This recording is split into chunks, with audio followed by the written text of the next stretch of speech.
DeMar DeRozan's coming home. I'm glad D-Rose came home. Well, kinda. We're gonna break it all down for you. Let's get it.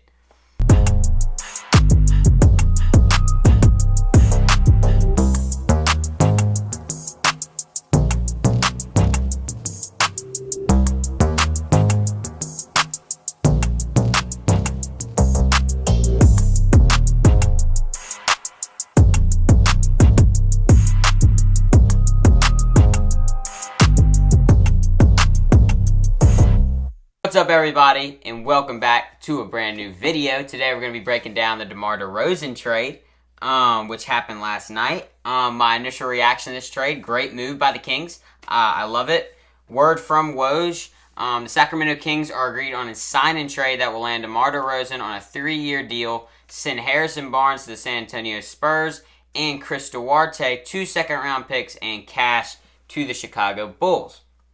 So, initial reactions, I love this move by the Kings. I don't know if it's going to fit, but they got the best guy on the market. They were looking for that third star, and they got it. They said Lauri Markkanen was in the mix, but they ended up going to the East and finding DeMar DeRozan in Chicago, and that being their guy. This is also so interesting. It's probably the earliest that a player has been introduced to the fan base. You can look at this video right on screen right now. He came into the Sacramento Kings G League game, and fans were already cheering for him. So he's already a fan favorite in Sacramento. He goes to some of the best fans in the NBA. This is a great move by the Kings. I love it.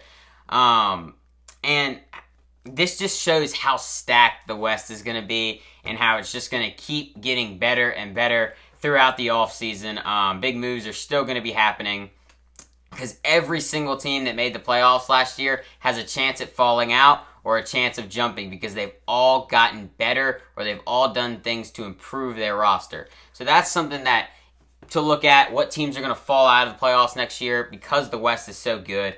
But let's get into kind of the full trade breakdown so y'all can kind of know a little easier.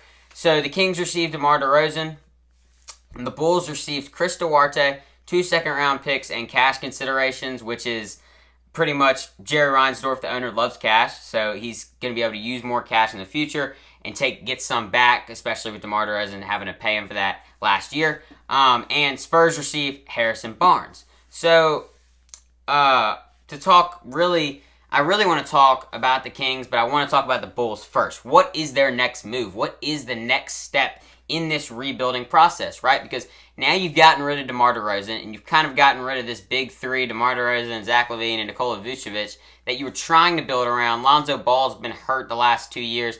This core did not work out. It was supposed to. It did not work. DeMar DeRozan was the first ball to fall. But will Zach LaVine be the next guy to get moved? Because right now, no one really wants Zach LaVine. That contract is way too big. Teams do not want to take it on. Zach LaVine has not provided in the playoffs. He hasn't been a performer late in the seasons. He's not really a guy that teams want for the money that he is on right now. And Nikola Vucevic, who a guy they thought could come in and kind of change their program around, or not program, but change their team around the aspect of a offensive big man. They traded Wendell Carter, they traded all these guys to the Magic to get in Nikola Vucevic, and it didn't work out. This didn't work out. This core for the Bulls that they tried to get going just didn't work. And Lonzo Ball is expected to be moved as well, and they have pretty much now officially entered full rebuild mode.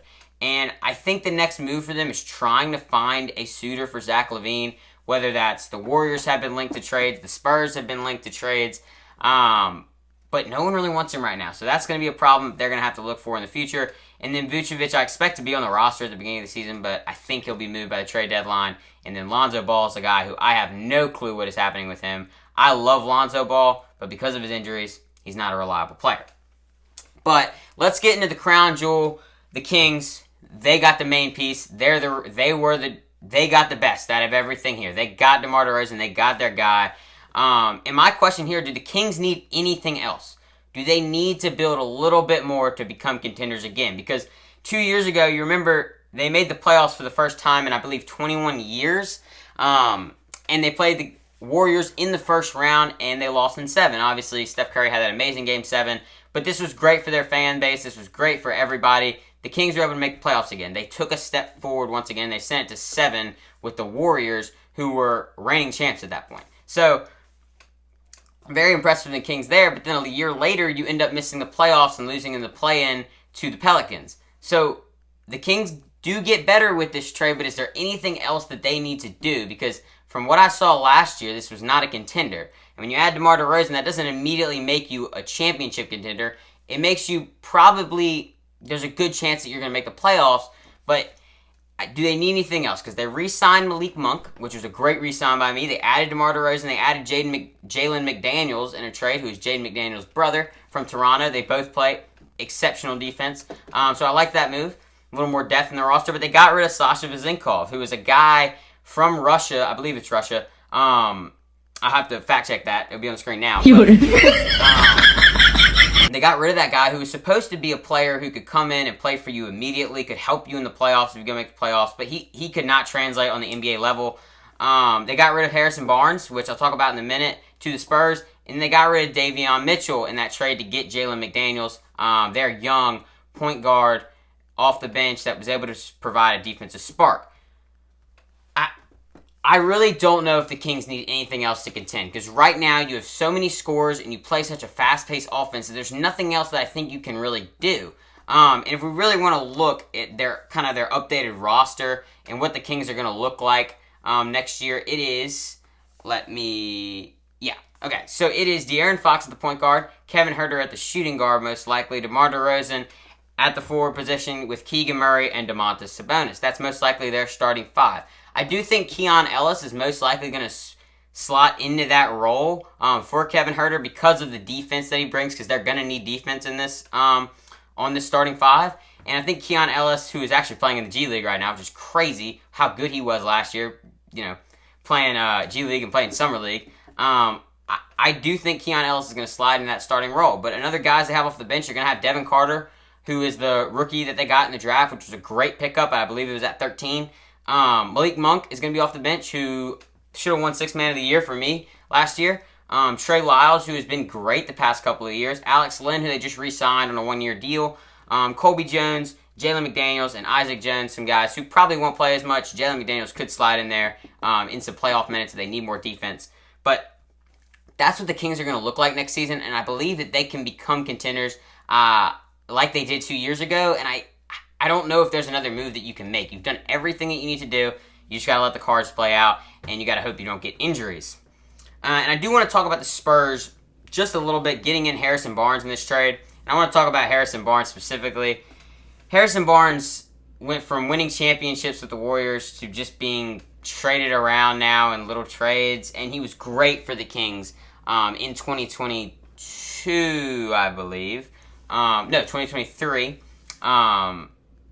He was great for the Kings 2 years ago. So, I don't know if this was a good move by the Kings to get rid of him, but you got a better guy, and you got DeMar DeRozan. And I think the Spurs bringing in some more veteran guys to help educate Wemby, to help educate younger guys on this team, like they did with Chris Paul, and now they're doing with Harrison Barnes. Two guys who have played in the playoffs, one guy who has won championships. They know how to win, and I think that's a great start to get these younger guys educated and get them wanting to win, right? Because when you're a young team, sometimes you can get sad and sometimes it can get tough when you're not winning games because you're so young and you're still trying to rebuild. So bringing in some veterans to help calm them down, to help know that we can still win, we can still do stuff. I really like this move by the Spurs. They gave up, I believe, a second-round pick to get him and some cash. But besides that, Spurs, great move by them. Kings, great move by them. They got better. I don't know if DeMar DeRozan is going to fit into this fast-paced offense, but they got better. That's the main point that I want to say.